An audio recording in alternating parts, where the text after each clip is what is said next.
Allohim bizlarga azizlar bu hayotni bir imtihon uchun ato qildi. Har bir mo'min musulmon borki, bu dunyoga kelishligidan ko'zlagan oliy maqsadi Alloh taoloni bandasi ekanligini doim his qilib, Allohning rahmatini umid qilib, jannatga daxil bo'lishlikni orzu qiladi. Maqsadimiz shu. Bu maqsad yo'lida bizlarga Alloh o'zi imkoniyat beradi.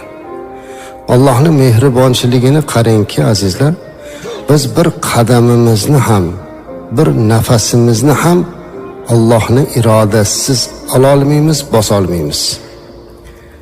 O'zi imkoniyat yaratib, o'zi sihat salomatlik berib, o'zi sharoit berib, yana mana shu bergan sharoitida qilgan ibodatimizga ajr beradigan Robbimizdan ortiqroq mehribon zot bormi azizlar? Alloh bizga o'zi beryapti sharoitni. Agar Alloh qodir qilmasa, nafas ham ola olmaymiz. Qarangki, bu ne'matlar ichida Alloh bizga umr ne'matini, hayot ne'matini berib, o'zi bergan shu ne'mat uchun ham Alloh bizga ajr, mukofotlarni ko'paytirib berar ekan. Bugun sizlar bilan mana shu umr, xususan yoshi ulug'larni, yoshi kattalarni qanchalik darajada yurtimizda barakotli ekanligini, islomda ularning qadri qay darajada ekanligini eslamoqchimiz. Payg'ambarimiz alayhisalom aytadilarki: "Al-abdul muslim idza balagha 40 sana khaffafa Allohu hisabahu." Agar deyaptilar Rasulimiz alayhisalom, bir mu'min banda 40 yoshga kirsa, bu gap azizlar mu'min, musulmon, taqvoli banda haqida ketyapti.